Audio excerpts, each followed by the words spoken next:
आज हम अध्याय 5 प्रारंभिक आकारों को चुनना, प्रारंभिक आकारों को समझना की प्रश्नावली 5.1 पर आ चुके हैं और इसके सवाल हल करने की कोशिश करेंगे एक एक करके। तो पहला प्रश्न ये कह रहे हैं कि रेखाखंड की तुलना केवल देख कर करने से क्या हानि है। अच्छा देखिए, इसको पहले समझते हैं फिर इसका जवाब देते हैं। केवल देखकर मतलब एक रेखाखंड ये खींचा, एक रेखाखंड ये खींचा, फिर ये रेखाखंड खींचा, ये रेखाखंड खींचा, ये रेखाखंड खींचा, ये रेखाखंड खींचा, ये अलग अलग रेखाखंड खींचे हुए हैं। अब देखने पर क्या अंतर हो सकता है? देखने पर हम कह सकते हैं एक बार इसकी कि ये बराबर है, ये भी बराबर है, थोड़ा थोड़ा ये भी बराबर दिख रहे हैं। तो क्या होगा, एग्जैक्ट तो मतलब एकदम तो ये नहीं पता लग रहा है ना कि क्या है। तो कई बार क्या होगा, जब हम देखें के बोलेंगे तो हम कह भी सकते हैं कि बड़ा भी हो सकता है, छोटा भी हो सकता है, या कुछ ना कुछ कमी तो रह जाएगी। तो देख कर करने से क्या होता है, जब तक हमारे पास इस पे पूरी तरह से पटरी या वो डिवाइडर ना हो तो हम कैसे कह सकते हैं कि बिल्कुल हम जो बोल रहे हैं। जैसे मान ली इसकी तुलना, ये तुलना इससे करते हैं, मान लो इस सीटी से, और इसका नाम दे देते हैं ई एफ से, ये GHIJKLMN। अब किसी की तुलना किससे कर दोगे तो देख के कुछ तो अंदाज लग जाएगा, लेकिन हर बार सही होगा ऐसा जरूरी नहीं है। अब कह दीजिए मान लो AB का GH से, तो कई बार तो हम कह सकते हैं कि बराबर भी है, कई बार कह देते छोटा बड़ा भी हो सकता है, लेकिन एकदम सही क्या है वो नापने के बाद ही पता चलेगा ना। तो रेखाखंड की तुलना देख कर करने से क्या हानि है, तो हल में लिखेंगे कि रेखाखंड की तुलना, रेखाखंड की तुलना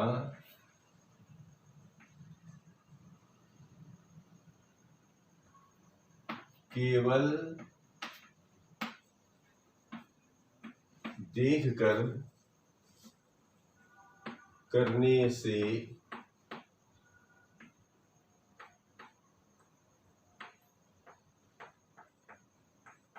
गलती या त्रुटि होने की संभावना अधिक रहती है। होने की संभावना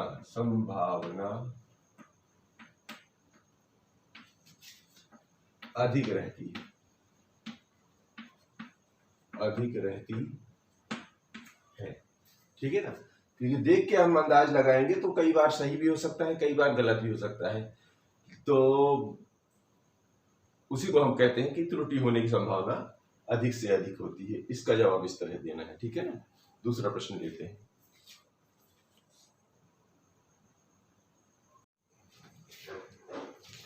एक रेखाखंड की लंबाई नापने के लिए रूलर की अपेक्षा डिवाइडर का प्रयोग करना क्यों अधिक अच्छा है। देखिए इसका जवाब इस तरह देंगे कि देखिए, जब हम जैसे मान लीजिए कोई रेखाखंड है, ऐसा ये रेखाखंड है, और जब हम रूलर से नापते हैं ऐसे, तो क्या होता है, इसको नापने का तरीका कई बार क्या करते हैं हम लोग गलती, कि कई बार ऐसे देखते हैं, है ना।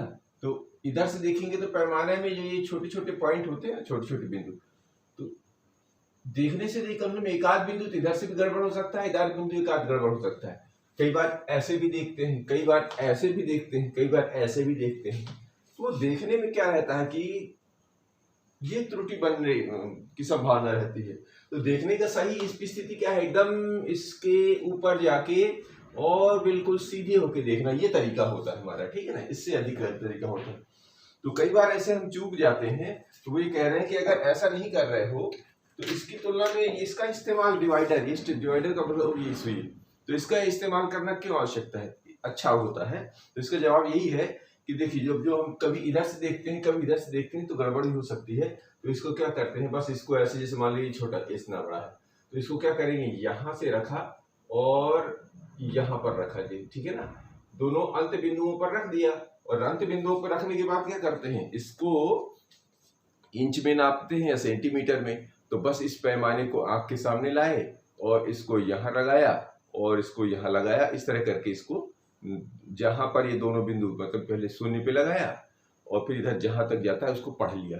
इसका मतलब क्या हो गया, सीधे रूलर की अपेक्षा डिवाइडर का प्रयोग करना क्यों अधिक आवश्यक है? क्योंकि डिवाइडर में एक बार फिक्स हो गया तो बार बार उसको उसको जो उसका जो नॉब है उसको ऐसे घुमा के इसको टाइट कर दिया।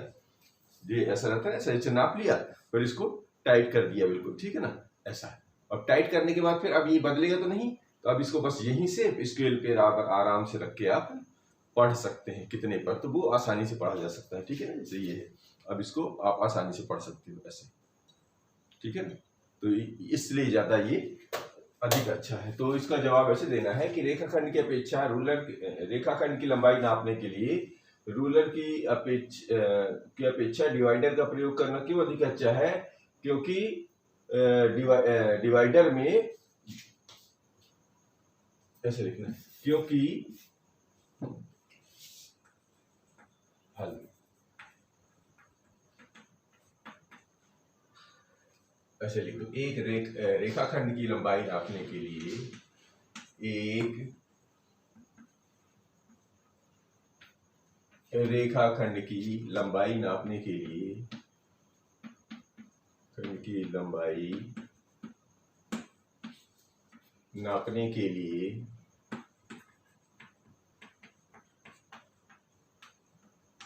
रूलर माने वो स्केल की अपेक्षा रूलर की अपेक्षा डिवाइडर का प्रयोग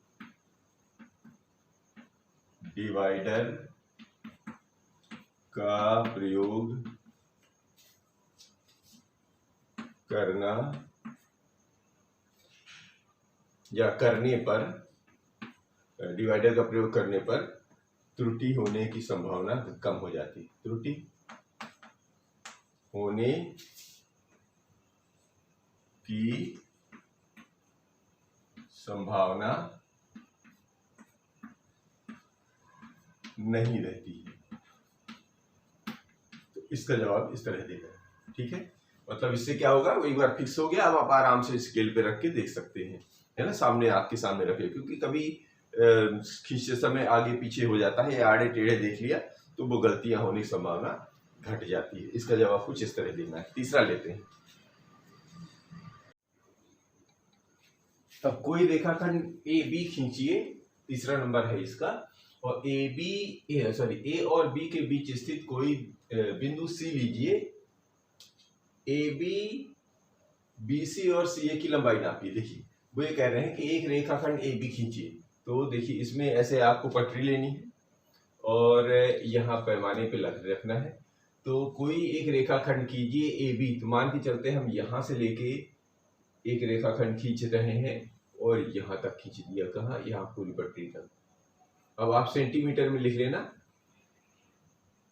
ये लिख लिया, ठीक है। अभी कितना है, यहाँ से यहाँ तक ये ले लिया है 30 सेंटीमीटर। कितना लिया हुआ है, आप वहां पर कम बना लीजिएगा। यहाँ पर ए और बी हमने यहाँ पर 30 सेंटीमीटर लिया है। कितना लिया है, ए बी, यहाँ पर लिखते चलिए, ए बी बराबर 30 सेंटीमीटर। वहां आपको रफ में कॉपी में 30 नहीं लेना है, कम लेना है, ठीक है ना, आप कम ले लीजिएगा। फिर क्या कह रहे हैं, ए और बी के बीच स्थित कोई बिंदु सी लीजिए। कोई बिंदु सी, अब ये कहीं नहीं रह कह रहे, ये कहीं भी ले लीजिए, मान लीजिए यहीं पर ही ले लिया या यहाँ ले लिया, चलिए यहाँ पर ले लेते हैं ये सी। तो देख लीजिए कितना है, अब कह रहे हैं सी ले लीजिए, यहाँ सी ले लिया। अब ए बी बी सी और सी ए की लंबाई, ए बी मतलब यहाँ से यहाँ तक, तो ए बी तो लिख दिया पहले से, बी सी और सी ए, बी सी माने यहाँ से यहाँ तक, तो बी सी देखिए यहाँ से यहाँ तक नाप रहे हैं, तो कितना हो रहा है, 1 2 3 4, यहाँ सेंटीमीटर में नापना है ना। तो ये देखिए यहाँ से ये हो गया है 19। तो BC हमारी कितनी निकल आ रही है, BC बराबर हो रहा है 19 सेंटीमीटर, ठीक है। और AC, तो जब AC हो जाएगा 19 तो ये कितना बचेगा, ये इधर बचा 11 है, तो यहाँ ये BC हो गया। अब C से A तक, C से A तक ये सब क्या है, ये रेखाखंड है, तो इनको ऐसा लगा दो। तो C से A तक कितना आया है, 11 सेंटीमीटर। ये तो नाप आ गई। अब ये प्रश्न कह रहे हैं कि क्या AB बराबर AC धन BC है। तो लिखिए इसका जवाब देना है क्या ए बी बराबर, तो फिर से लिखिए ए बी बराबर, बराबर के नीचे बराबर ए सी धन सी बी है। ठीक है, देखिए रेखाखंड चाहे आप इधर से इधर पढ़े चाहे इधर से इधर पढ़े या इधर से इधर पढ़े चाहे इधर से इधर पढ़े, एक ही चीज होती है। ठीक है ना, अब सी ए को ए सी कह सकते हैं, ठीक है ना, बी सी को सी बी बोल सकते हैं, इसलिए ये रेखाखंड का मतलब ये होता है। आप किधर से भी पढ़ सकते हैं, ठीक है ना। तो ए बी की जगह कितना दिया हुआ है 30, तो आप लिख दीजिए 30, और इधर कितना है ए सी की जगह दिया है 11 है, तो यहाँ पे लिख दिया 11 है, और इसकी जगह 19, दोनों को जोड़ दीजिए, ये देखिए 30 सेंटीमीटर बराबर 30 सेंटीमीटर। क्या ए सी ए बी बराबर ए सी धन सी बी है? हाँ, यहाँ पर जवाब क्या लिखेंगे, अब यहाँ पर इसका जवाब चाहे यही नीचे ही लिख दीजिएगा, इधर दिखे ना तो यहाँ लिख दीजिए हाँ ए बी बराबर ए सी धन सी बी है। बस इसका ऐसे जवाब लिखना, ठीक है। पहले आपको कोई भी एक लंबाई देखनी है, आप यहाँ पर ज्यादा बड़ी मत खींचिएगा, छोटी 5-6 तक खींच लीजिए, फिर बीच में बिंदु ले लीजिएगा, इधर का अलग से स्केल से नाप लेना है, इधर से स्केल से नाप लेना है, उन सब की अलग अलग लंबाइयां लिख लेनी है, फिर उनको इस बारे में रख के जोड़ देना है, तो दोनों पक्ष बराबर हो जाते हैं, और बराबर हो जाते हैं तो हमको लिख देना है हाँ ये दोनों बराबर है। बस इसका जवाब ये होगा। अब ये प्रश्न नंबर 4 लेते हैं। इसमें ये कह रहे हैं कि एक रेखा पर बिंदु ए बी सी इस प्रकार स्थित है कि ए बी बराबर 5 सेंटीमीटर, बी सी बराबर 3 सेंटीमीटर और ए सी बराबर 8 सेंटीमीटर है। पहले तो इतना काम करिए जितना ये लिखा हुआ है, तो इसको हम भी ऐसे क्या करना है, ऐसे पटरी लेनी है। अब चूंकि आपको दिखाने के लिए मुझे यहाँ बड़ी खींचनी पड़ेगी, पर आपको ऐसे रखिए, इसको ऐसे रखेंगे कि ए बी सी इस प्रकार स्थित, ए बी बराबर 5 सेंटीमीटर मान के चलते हैं, ये रही 5 सेंटीमीटर ए बी, ठीक है। फिर इसी को आगे बढ़ा दीजिए, यहां लिख लीजिए ए बी और 5 सेंटीमीटर, तो इसको ऐसे बना लीजिए, यानी कि यहाँ 5 से मी, और ऐसे तीर बना लेते हैं ना, जिससे पता चलता रहे कहाँ कितना लिखा है। तो ये ए बी बराबर 5 सेंटीमीटर खींचा, और बी सी बराबर 3 सेंटीमीटर। अब बी सी इसी के आगे जा रहा है, तो इसको ऐसे रख के आपको आगे बढ़ा लेना है। तो ये लीजिए, ये बढ़ गया, मान लीजिए ये 3 सेंटीमीटर आ गया, तो यहाँ तक आ गया ये सी, तो सब बिंदु आ गया सी। तो यहाँ से यहाँ तक की दूरी कितना अभी खींचा है आपने, तो ऐसे लिख लेना है 3 सेमी, कहाँ तक आया यहाँ तक, तो इसको ऐसे तीर लगा दीजिए, ठीक है। इससे ये पता चलता है कि आपने कहाँ से कहाँ तक लिया है, इसको यहाँ तक लिया है, इसको यहाँ तक लिया है, ठीक, और इसकी दूरी यहाँ तक ली है।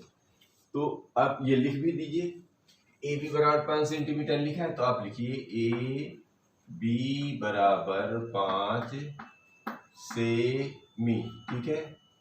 और ये बी सी बराबर आपने कितना लिखा है, बी सी बराबर 3 सेमी, ये लिख दिया, ठीक है। और ए सी बराबर 8, तो ए सी ऐसे के नापे चाहे अलग से नापे चाहिए, तो ये 8 हो ही जाएगी, तो यहाँ से यहाँ तक देखेंगे तो कितना हो जाएगा ए सी, तो ये यहाँ 8 सेंटीमीटर, ऐसे यहाँ भी लिख सकते हैं आप 8 सेंटीमीटर, कितना हो गया ये ए सी।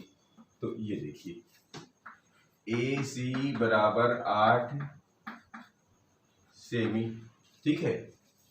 अब ये कह रहे हैं, तो अब इसको देख लीजिए, अब इनमें से कौन सा अन्य दोनों बिंदुओं के बीच में स्थित है। तो देखिए एक रेखा पर तीनों तो मिल गए, अब ए बी मिल गया, बी भी मिल गया, सी मिल गया, तो देखने में कौन सा बीच में, ए और सी तो किनारे किनारे हो गए, क्योंकि अब कैसे करेंगे इसको, पहले तो ये हल कर दो कि ये बीच में आ भी रहा है कि नहीं, पहले देखें। तो इसको करने का क्या तरीका है, ए सी बराबर ए बी धन बी सी अगर हम करके देख लेते हैं, तो ए सी कितना दिखाया है वहां पर 8 सेंटीमीटर, यहाँ हमने भी 8 सेंटीमीटर नापा है, तो ये देखिए 8 सेमी बराबर ए बी कितना था 5 सेमी, तो 5 सेमी धन इधर का 3 सेमी, ये लिख दिया। अब क्या करना है, दोनों को जोड़ दीजिए, तो ये भी 5 और 3 8 सेमी हो गया ना, और ये भी 8 सेमी पहले से था। तो क्या देख रहे हैं, ये दोनों बराबर हो गए। अब दोनों बराबर हो गए तो अब ये कह रहे हैं, ये इतना हो कर लिया, इनमें से कौन सा बिंदु अन्य दोनों बिंदुओं के बीच में स्थित है, तो आप देख लो कौन सा बिंदु है।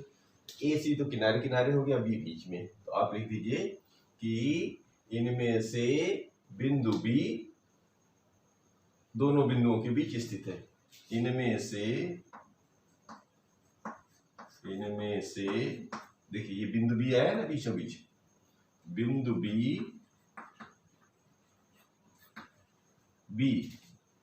दोनों बिंदुओं, बिंदु बी दोनों बिंदुओं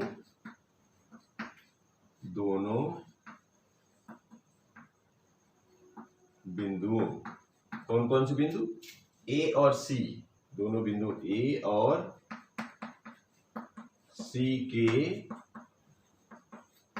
बीच स्थित है। इसका जवाब इस तरह होगा, ठीक है। अब लेते हैं हम पांचवा। अब पांचवा प्रश्न लेते हैं कि जांच कीजिए कि संलग्न आकृति में डी, ये ए बी सी डी लिखना था, हम यहाँ ए बी सी डी लिख दी, यहाँ शून्य है, ये है A B C D E F G, ऐसा ही लिखा हुआ है। तो ये बताना है कि इस आकृति में डी यानी कि ये वाला बिंदु, इस बिंदु की बात हो रही है, इसको ऐसा कर लीजिए। रेखाखंड ए जी यानी रेखाखंड यहां से यहां तक का जो ए और जी है, यानी इसकी भी बात हो रही है और इसकी भी बात हो रही है, का मध्य बिंदु है। तो हम ये मान के चलते हैं कि ये सारे के सारे एक एक इकाई पर बंद है, सेंटीमीटर या मीटर या जो भी इंच में नाप लिखते, तो हम इकाई ले लेते हैं इसका। तो इसको हल ऐसा करते हैं कि माना सभी जो रेखाखंड एक एक इकाई है, मतलब हर रेखाखंड के बीच की दूरी एक इकाई है। लिख लेते हैं, माना प्रत्येक रेखाखंड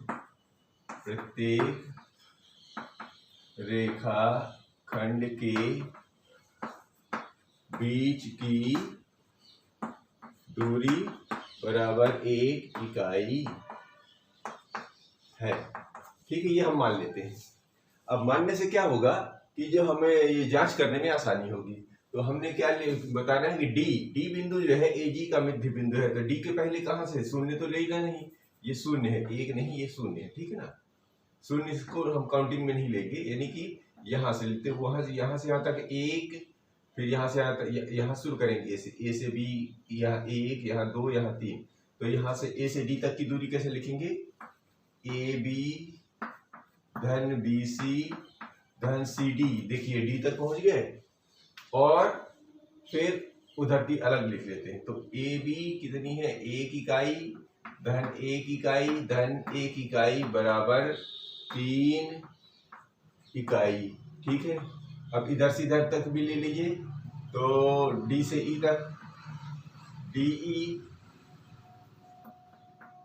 फिर ई एफ और एफ जी, तीनों को जोड़ दीजिए, इनके फेस भी एक एक इकाई है, तो ये एक धन एक बराबर 3 इकाई। अब इसका मतलब क्या हुआ, ये सारे यहां से यहां तक जोड़ने पर कितनी लंबाई हो जाती है, सारी की सारी लंबाई कितनी हो जाती है, ए डी के बराबर, ठीक है। ए से डी तक की तो 3 इकाई, ये कहां तक चली जाती है, डी से जी तक, तो डी जी। अब देखो ए से डी पहुंचेंगे, फिर डी से जी जाएंगे ना, तो 3 इकाई इधर 3 इधर, देखिए इसका मतलब क्या हुआ, ए डी बराबर डी जी, यही तो आया ना रेखाखंड ए डी और डी जी। देखो इधर भी 3 आ रहा है इकाई, और इधर भी 3 इकाई, और दो ये यहां से जा रहा है डी तक, और डी वाला जा रहा है जी तक। इसका मतलब डी जो है ए जी का मध्य बिंदु है, यानी किनारे किनारे तो ए दिखिए, इधर ए और जी किनारे किनारे आ गया, और डी दोनों में बीच में मिल रहा है। इसका मतलब ये हो गया कि डी रेखाखंड अतः डी रेखाखंड एजी का मध्य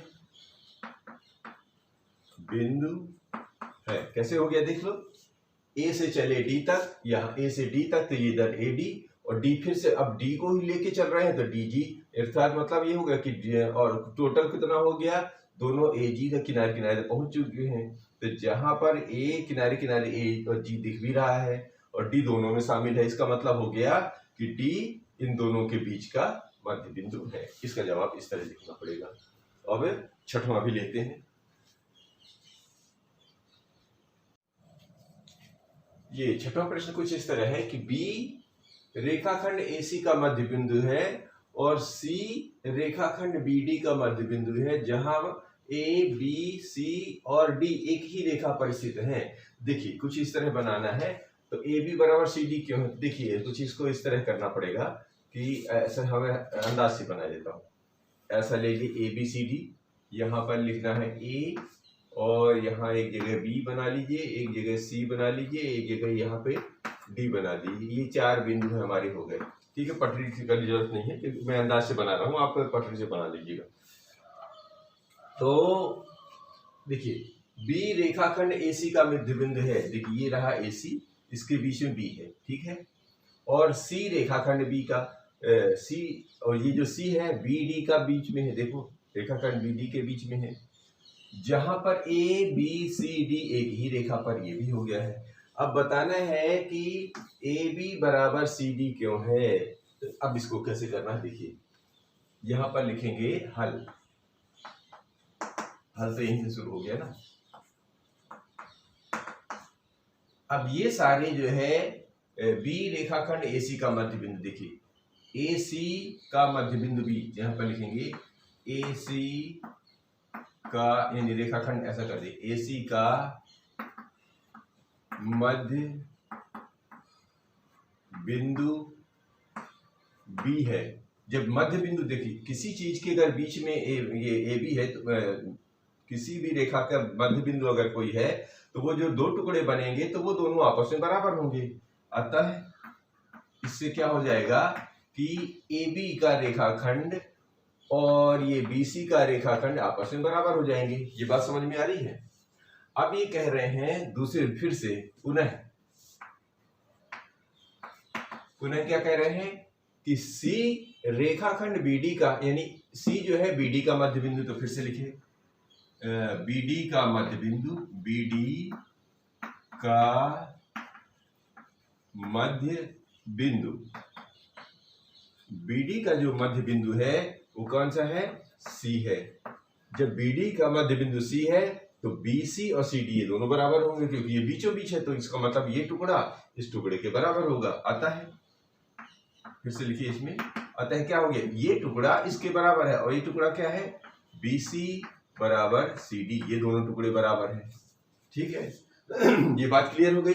अब इससे क्या समझ में आ रहा है, ये टुकड़ा इसके बराबर है और ये टुकड़ा इसके बराबर है। जब सब आपस में बराबर हैं तो ये दोनों भी बराबर होंगे। बात कैसे समझ में आया, इसको ये दोनों टुकड़े समझ में आ गए। अब क्या हमारे पास जो ये दोनों चीजें निकल के आ गई हैं, AB बराबर BC, BC बराबर CD, तो हम लिखेंगे इस तरह से, इस तरह आपको मिल के आ गया। इस तरह से क्या मिल गया, AB बराबर BC, ऐसे क्यों मिला, AB बराबर BC और BC बराबर CD, ये तो एक साथ दिख रहा है ना। AB बराबर BC और BC बराबर CD हम एक साथ एक लाइन में लिख लिया। अब इसको 2 बार लिखने की जरूरत नहीं, क्यों, क्योंकि ये इधर भी काम कर रहा है, ये इधर भी काम कर रहा है। अब हमको साबित क्या करना है, बताइए कि AB बराबर CD क्यों है। अब जब देखिए इधर वाला इसके बराबर है, इधर वाला इसके बराबर है, तो जाहिर है कि ये इसके बराबर होगा। तो इस तरह से तो आता है, हम लिख सकते हैं कि AB CD के बराबर है। बस इसका जवाब पूरा हो गया, AB बराबर CD रेखाखंड के इस तरह है। बात समझ में, इस तरह इसका जवाब पूरा हो जाता है। ये हमारा प्रश्न 6 पूरा होता है। मिलते हैं अगले वीडियो में।